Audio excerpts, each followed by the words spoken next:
પૂજ્ય સ્વામી ઈશ્વરાનંદજીના સાનિધ્યમાં 182 ભક્તો સાથે નીકળેલ સમર્પણ માં નર્મદા પરિક્રમા યાત્રા ભરૂચ આવી પહોંચતા કરાયું સ્વાગત। વિશ્વમાં માત્ર એક જ નદીની પરિક્રમા કરવામાં આવે છે અને તે પાવન સલીલા માં નર્મદા નદીની, જે નર્મદા નદીનું ધાર્મિક મહત્ત્વ સાથે અનેક લોકોની આસ્થાની પ્રતીતિ કરાવે છે। નર્મદા નદીની સૌથી પુણ્યદાયક પૂજા તે નર્મદા નદીની પરિક્રમા છે।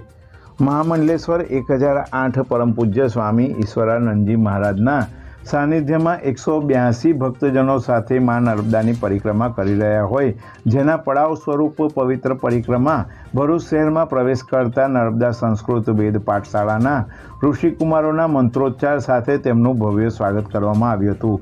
મધ્યપ્રદેશના સિહોર જિલ્લાના બુટની ગામના માં નર્મદાના પવિત્ર ઘાટ એવા આવલી ઘાટથી 3465 કિલોમીટરની સમર્પણ માં નર્મદા પરિક્રમા યાત્રાનો તારીખ 14મી નવેમ્બર 2021થી પ્રારંભ થયો હતો, જે મધ્યપ્રદેશના 16 જિલ્લા, ગુજરાતના 4 અને મહારાષ્ટ્રના 1 જિલ્લો પૂર્ણ કરી મધ્યપ્રદેશમાં પ્રવેશ કરશે અને માં નર્મદાની પરિક્રમા યાત્રા પૂર્ણ કરશે।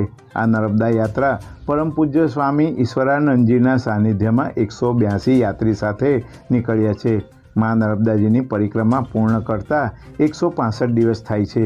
હજુ આ નીકળેલ સમર્પણ માં નર્મદા પરિક્રમા યાત્રાને 124 દિવસ થયા છે। ગતરોજ તારીખ 17ના રોજ ભરૂચના જાડેશ્વર ચોકડી સ્થિત વિહાર લેક ખાતે યાત્રીઓ આવી પહોંચતા સંસ્કૃત પાઠશાળાના ઋષિકુમારોએ વૈદિક મંત્રોચ્ચાર સાથે પદયાત્રીઓનું સ્વાગત કર્યું હતું।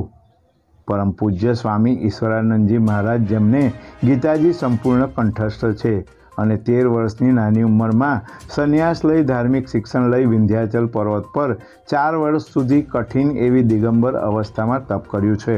આ સાથે તેઓ વિવિધ સેવાકીય અને જનસમર્પિત પ્રવૃત્તિઓ સાથે સંકળાયેલા એવા જ્યોતિષશાસ્ત્રમાં નિપુણ છે। अभी हमारे परिक्रमा के 124 दिन पूरे हुए। 1880 के बाद पहली बार इतनी बड़ी परिक्रमा इतने लोगों के साथ 182 तो यात्री हैं और 50 लोग सेवक हैं, तो कहीं ना कहीं मनुष्य अपने जीवन में परिक्रमा करने की परंपरा हमारे परमार्थ में हमेशा रही है।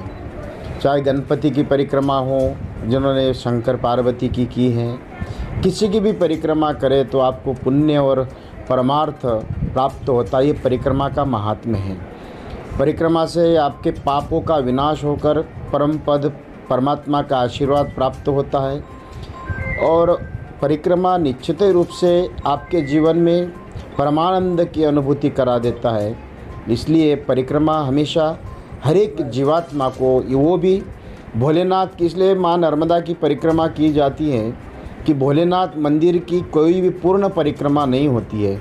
भोलेनाथ ने वरदान दिया है, मेरी परिक्रमा तो कोई नहीं कर सकता है, लेकिन मेरी पुत्री की परिक्रमा जो भी करेगा उसकी मनोकामनाएं जो सांसारिक हो, आदिदैविक, आध्यात्मिक, आदि भौतिक, किसी भी प्रकार से जो व्यक्ति भावना लेकर आए, चाहे नास्तिक हो, आस्तिक हो, हर एक स्तर का व्यक्ति, जो भी हर एक क्लास का व्यक्ति आएगा, उसको हर एक क्लास में कुछ ना कुछ उसको प्राप्त होगा, पढ़कर ही जाएगा। ये नर्मदा परिक्रमा है, इसलिए मैं सबसे कहूँगा कि आप नर्मदा परिक्रमा करने के लिए आइए। जी धन्यवाद। नर्मदे हर समर्पण माँ नर्मदा परिक्रमा यात्रा कुल मिलाकर 3465 किलोमीटर की यात्रा है। ये यात्रा मध्य प्रदेश के सीहोर ज़िले के बुधनी तहसील माँ नर्मदा के पावन तट आंवली घाट से 14 नवंबर 2021 को प्रारंभ हुई।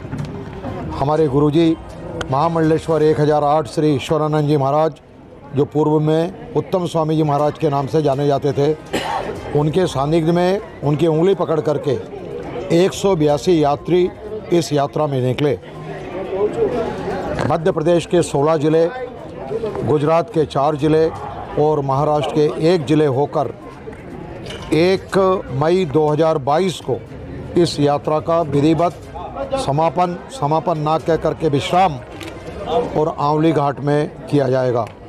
अभी तक हम आंवली घाट से लेकर के भरूच तक लगभग 2500 किलोमीटर की यात्रा पूर्ण कर चुके हैं। यह यात्रा कुल 165 दिन की यात्रा है जिसमें से 124 दिन हम पूर्ण कर चुके हैं आज इस भरूच की पवित्र नगरी में। यहाँ से ये यात्रा मध्य प्रदेश में प्रवेश करेगी। अलीराजपुर के बाद खरगोन के बाद धार और धार के बाद देवास और देवास के बाद आवलीघाट सीहोर। धन्यवाद।